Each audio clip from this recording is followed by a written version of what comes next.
intisari dari surah Al-Baqarah. Kita mulai ya. Jadi sistemnya adalah pertama kita akan lihat arti penting dari Al-Baqarah, dari judul yang kita pilih. Yang kedua, kita akan kaitkan, kita akan hubungkan judul ini surah Al-Baqarah dengan judul yang lalu Ihdinas Shiratal Mustaqim. Sedangkan yang ketiga, kita ingin mengambil 3 pesan penting dari surah Al-Baqarah yang diharapkan insya Allah mencakup kandungan intisari surah Al-Baqarah. Kita mulai pembahasan pertama. Jadi hanya ada 3 pembahasan. Pertama tentang arti dan makna yang terkandung di dalamnya. Yang kedua munasabah atau korelasi hubungan surah Al-Baqarah, khususnya judul Tazbahu Baqarah dengan surah yang lalu yang berjudul Ihdinas Shiratal Mustaqim.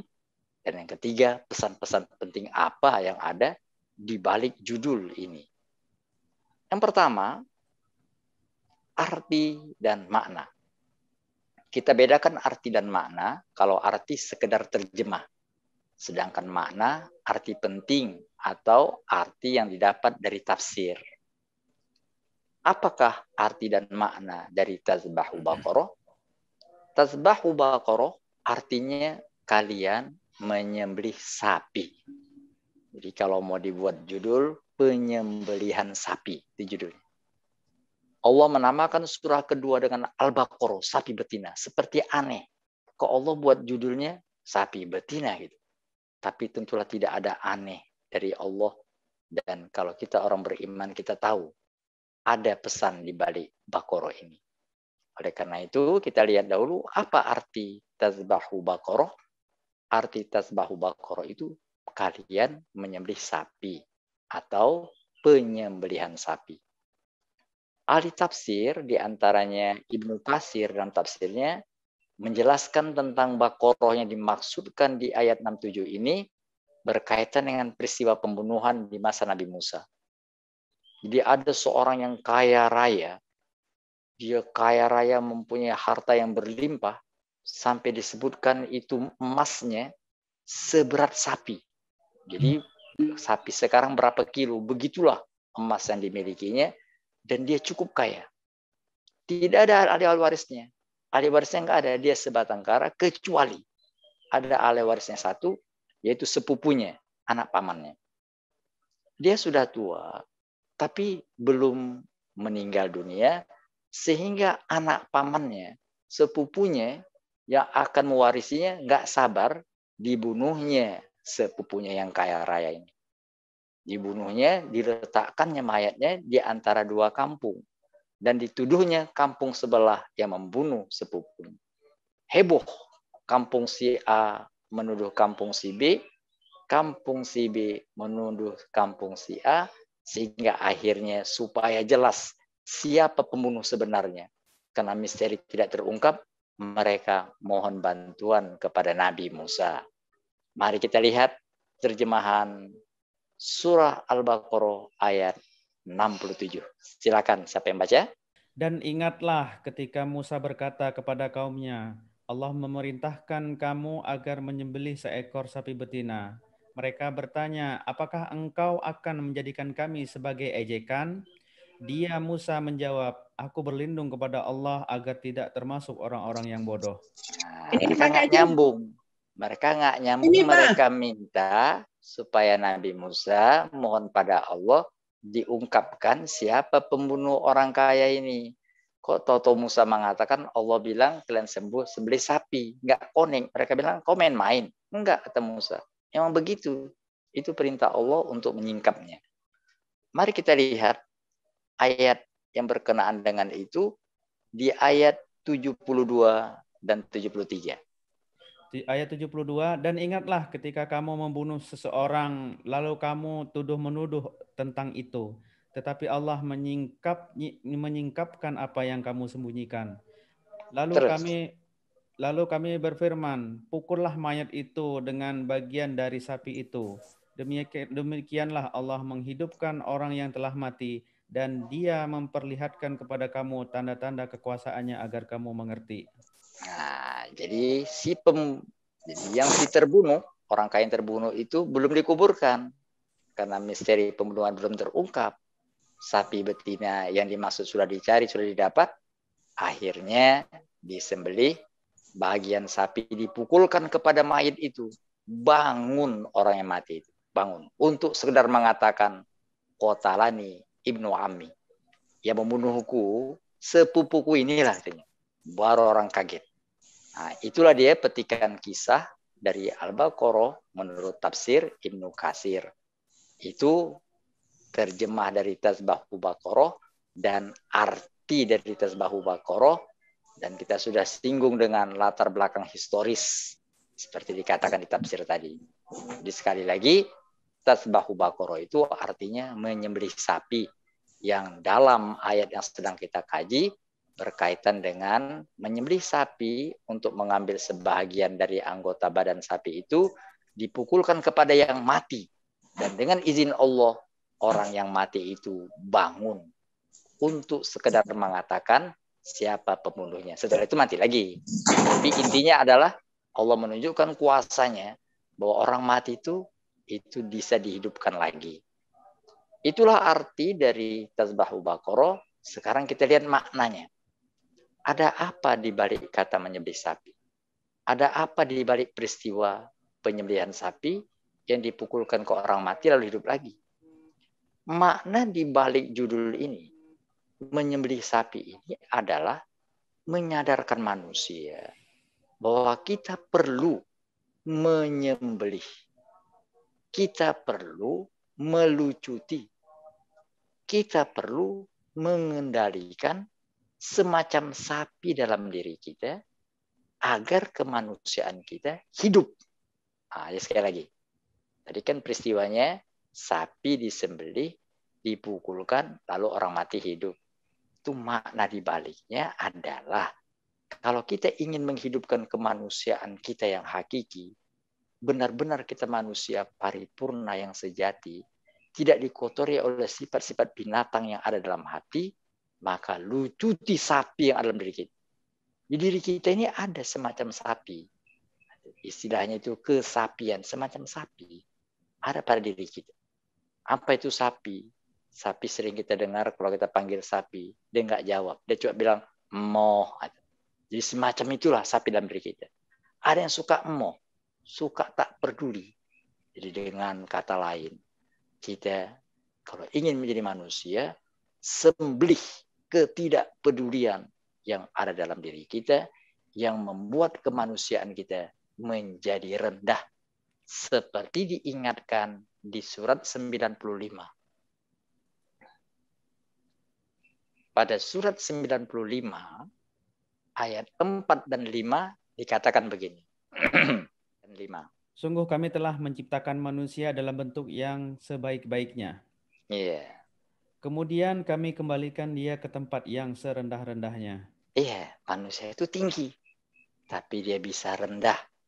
Di Quran dikatakan bahkan lebih rendah derajatnya dari binatang. Kalau dia membiarkan sifat kebinatangan itu menguasai dirinya. Salah satu sifat kebinatangan itu adalah sifat sapi. Jadi ada sapi dalam diri yang harus digembalakan, yang harus dikendalikan, yang harus dilicuti. Jangan sampai dia mendominasi dalam diri kita. Bagaimana sifat sapi itu? Itu akan kita simpan dalam bagian ketiga di balik pesan-pesannya.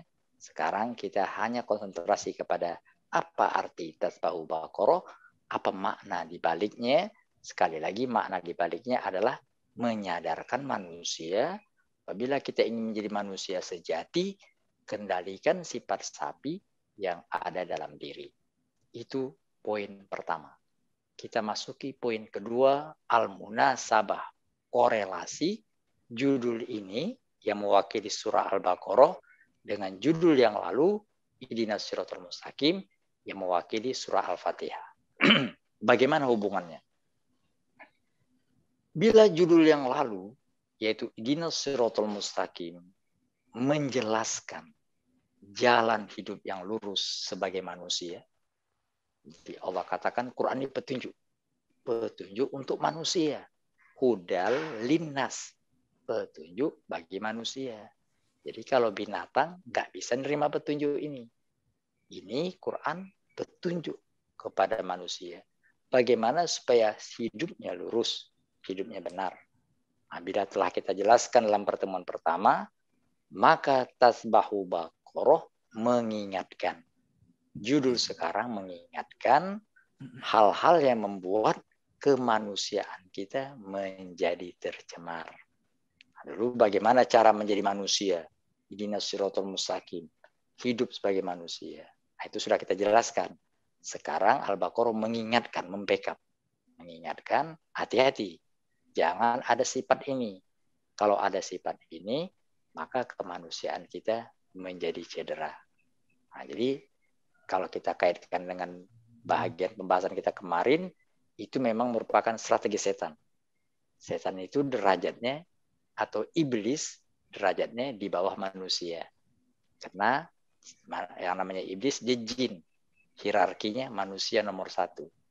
Baru malaikat. Baru jin. Nah, jin nggak terima. Jin nggak terima. Dia ingin supaya dia tertinggi. Bahkan jin pernah mengatasi malaikat. Kalau tadi iblis itu salah satu oknum dari jin, dia pernah menjadi konsultan malaikat. Tapi dia dikalahkan oleh Adam. Bagaimana supaya dia tinggi? Jatuhkan Adam. Adam dan anak cucunya supaya jatuh dibuat derajatnya selevel dengan binatang. Dengan perkataan lain, ihdinas siratal mustaqim itu dihalangi oleh iblis. Iblis dan kawan-kawannya tidak suka kalau manusia ihdinas siratal mustaqim. Bagaimana caranya supaya manusia tidak siratal mustaqim? Dibuatnya manusia menjadi sapi dalam tanda petik. Dibuatnya sifat-sifat sapi dalam diri manusia berkembang sehingga manusia itu tidak menjadi manusia yang utuh, tapi telah menjadi manusia sapi. Na'udzubillah min dzalik. Itulah dia hubungannya. Jadi kalau kemarin dijelaskan bagaimana menjadi manusia yang utuh, bagaimana hidup manusia yang sebenarnya sehingga sampai kepada Allah yang sang pencipta dalam keadaan sempurna sebagai manusia, maka juga sekarang mengingatkan hati-hati. Jangan sampai di diri kita ada sifat-sifat sapi yang mendominasi. Itulah bagian yang kedua. Akhirnya sampailah kita kepada bagian ketiga yang merupakan bagian terpenting, yaitu pesan-pesan. Bagaimana caranya mengendalikan sapi dalam diri kita. Bagaimana melucuti sapi dalam diri kita. Bagaimana supaya kita tidak dikuasai sifat-sifat sapi. Apa sebenarnya yang dimaksud dengan sifat-sifat sapi itu? Dari surah Al-Baqarah sepanjang 286 kita akan sarikan, simpulkan 3 pesan penting agar kita tidak menjadi sapi, agar sifat sapi dalam diri kita tidak mendominasi. Bagaimana caranya?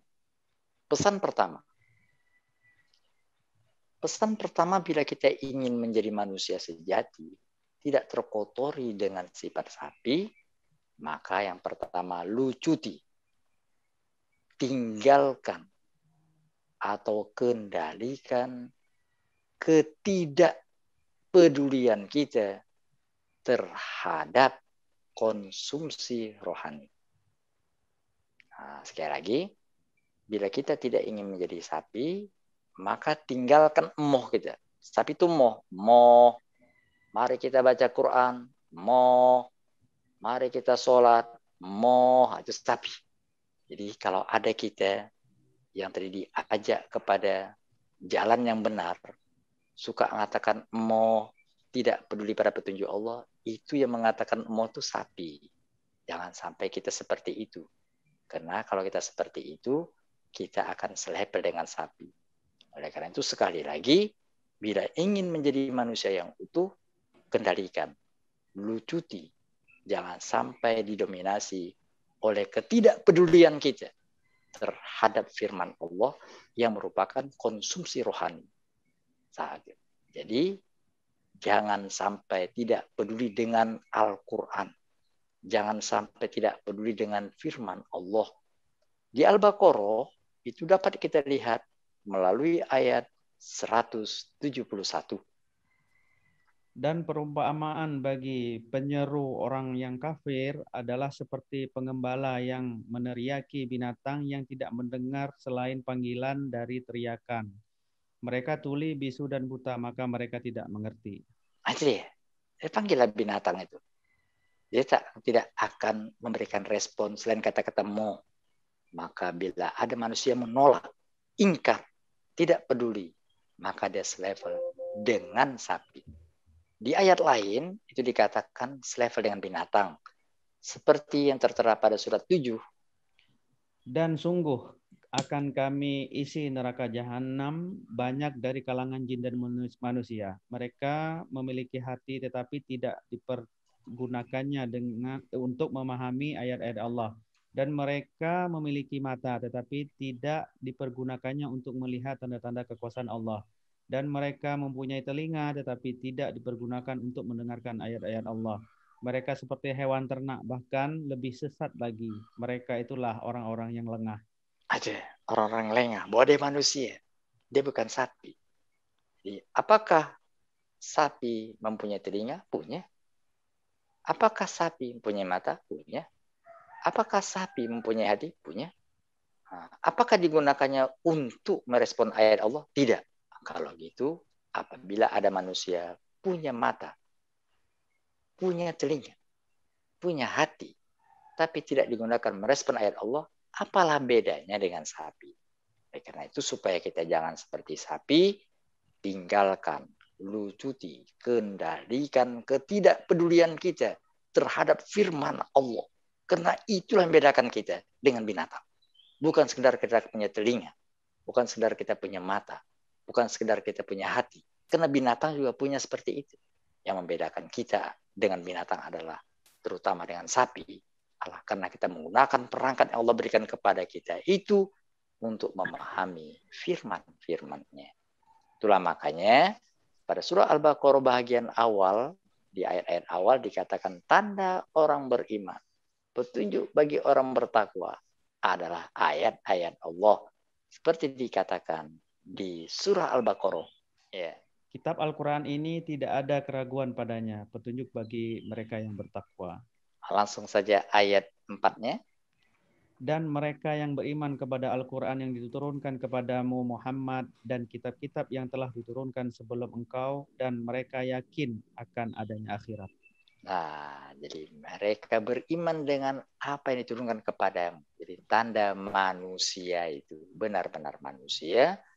Mereka beriman dengan ayat-ayat Allah. Artinya menggunakan perangkat dirinya untuk merespon ayat-ayat Allah. Dalam surah Al-Baqarah dikatakan bahwa tanda orang beriman, tanda ia menyadari dia manusia sejati, dia akan berusaha untuk memahami ayat Allah dengan baik. Dimulai dengan bagaimana membacanya dengan baik. Seperti dikatakan di surat 2 ayat 121. Al-Baqarah 121. Orang-orang yang telah kami beri kitab, mereka membacanya sebagaimana mestinya. Mereka itulah yang beriman kepadanya, dan barang siapa ingkar kepadanya, mereka itulah orang-orang yang rugi. Iya, jadi orang-orang diberi Alkitab, tapi kitab itu dibacanya dengan baik, itulah tanda orang beriman. Kalau tidak, dia rugi. Kenapa? Karena hidupnya, derajat dirinya tak lebih tinggi dari Baqarah, sapi. Na'udzubillah min dzalik. Pesan kedua, bagaimana kita mengendalikan sifat-sifat sapi dalam diri kita adalah lucuti ketidakpedulian terhadap aturan. Sapi itu tak ada aturan sama dia. Mau lampu merah, lampu kuning, nyelonong aja sapi. Tak peduli punya orang atau punya majikannya atau punya orang lain, dia akan makan. Intinya sapi tidak mengenal aturan, tidak mengenal halal dan haram. Tidak ada sama dia yang haram. Baik masalah makanan atau melakukan hubungan seksual. Itulah makanya kalau ada manusia, dia melakukan hubungan suami istri, tak mau pakai aturan, gak mau nikah. Orang itu gak dikatakan lagi dia manusia. Orang bilang bisik-bisik, kumpul kebo. Berarti sederajat dengan kebo. Nah, kebo itu termasuk keluarga sapi. Istilah kumpul kebo, kan bukan orang kan dianggap. Itu yang dianggap yang lagi kumpul, yang serumah itu bukan orang. Selevel dengan kerbau. Makanya istilahnya kumpul kebo. Itu untuk mengingatkan hati-hati. Manusia yang tidak peduli dengan aturan Allah itu sederajat dengan binatang, bahkan lebih parah lagi.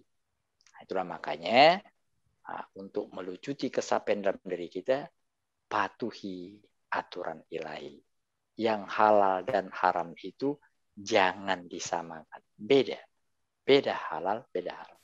Itulah makanya kita disuruh berpuasa. Berpuasa itu untuk menyadari ada aturan. Puasa itu full aturan. Tidak boleh makan, tidak boleh melakukan hubungan seksual, jamnya juga diatur dari jam sekian sampai jam sekian. Inti aturan puasa itu bagaimana kita menjadi fitrah, bagaimana kita kembali menjadi manusia yang utuh. Oleh karena itu sekali lagi pahami halal dan haram. Jangan tadi sembarangan kepada yang dilarang oleh Allah Subhanahu wa taala. Mari kita lihat surat 2 ayat 183. Wahai orang-orang yang beriman, diwajibkan atas kamu berpuasa sebagaimana diwajibkan atas orang sebelum kamu agar kamu bertakwa. Ya, berpuasa itu intinya mengatur diri dengan aturan yang Allah telah berikan. Puasa itu full aturan. Ya, jadi ada makanan yang tadi boleh kita makan itu secara umum, tapi di puasa Ramadan ini makanan yang boleh kita makan pun di stop, nggak boleh, jadi terlarang. Kalau waktunya nggak pas, itu sebenarnya mendidik kita ada aturan. Kalau kita ingin menjadi manusia, ada aturan yang harus kita patuhi. Kalau tidak, sama saja dengan binatang. Nah, pada surah 47, secara umum dikatakan bahwa binatang itu tidak mengenal halal dan haram. Sesuka hatinya saja. 47 ayat 12. Sungguh Allah memasukkan orang-orang yang beriman dan mengerjakan kebajikan ke dalam surga yang mengalir di bawahnya sungai-sungai. Dan orang-orang yang kafir menikmati kesenangan dunia dan mereka makan seperti hewan makan. Dan kelak nerakalah tempat tinggal bagi mereka. Jadi Allah masukkan orang beriman karena orang beriman itulah yang orang sebenarnya. Tempatnya surga kalau orang. Kalau binatang nggak ada tempatnya di surga. Ya, karena itu sebagaimana binatang di dunia ini tempatnya di pembakaran, seperti sapi diambil iganya, iga bakar, dibakar. Maka manusia yang selevel dengan sapi, na'udzubillah min dzalik, berakhir dengan panggangan di akhirat yang namanya neraka, api neraka. Na'udzubillah min dzalik.